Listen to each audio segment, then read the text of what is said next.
আসসালামু আলাইকুম গাইস। এই রাত্রেবেলা রওনা দিলাম কোথায় সেটা বলে নিচ্ছি প্রথমেই। সেটা হচ্ছে আমরা যাচ্ছি সাজেক।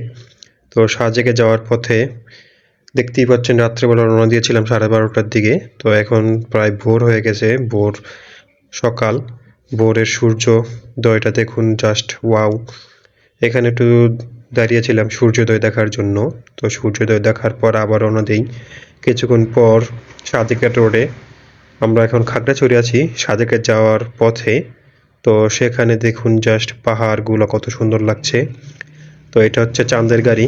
আমরা চাঁদের গাড়ি ভাড়া করেছিলাম খাগড়াছড়ি থেকে। যেহেতু হাইস দিয়ে যাওয়া আসলে পসিবল হবে না, যার কারণে আমরা চাঁদের গাড়ি রিজার্ভ করি। তো চাঁদের গাড়ি থেকে ভিউটা দেখুন, জাস্ট সাজেকের পাহাড়গুলা, বিশেষ করে যে মেঘগুলা দেখা যাচ্ছে, সত্যি অসাধারণ লাগছিল।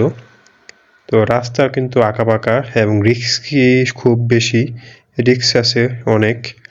আঁকাবাঁকা পাহাড়ের উপর ওঠা নামা, যাই হোক রাস্তাটা খুব উপভোগ করছি।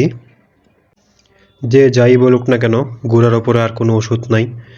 যে কোনো সমস্যা, ডিপ্রেশন হোক আর যাই হোক, ঘুরবেন প্রচুর এবং মানে কি বলবো, মানসিক শান্তি পাবেন, খুব বেশি মানসিক শান্তি পাবেন ঘোরার মধ্যে।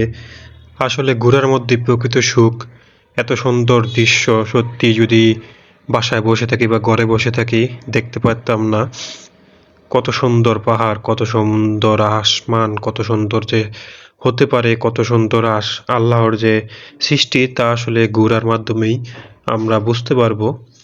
তাছাড়া দেখুন গাইস, আমরা এখন সাজেক চলে আসছি। সাজেকের ভিউটা দেখুন ওপর থেকে, মানে এখন কিন্তু প্রায় দুপুরবেলা, তাও কিন্তু কি সুন্দর লাগছে। সকালবেলা ভিউটা আরো বেশি চমৎকার হয়। তো এই হচ্ছে অবস্থা পাহাড়। এই যে আমরা এখন মেইন পয়েন্টে চলে আসছি।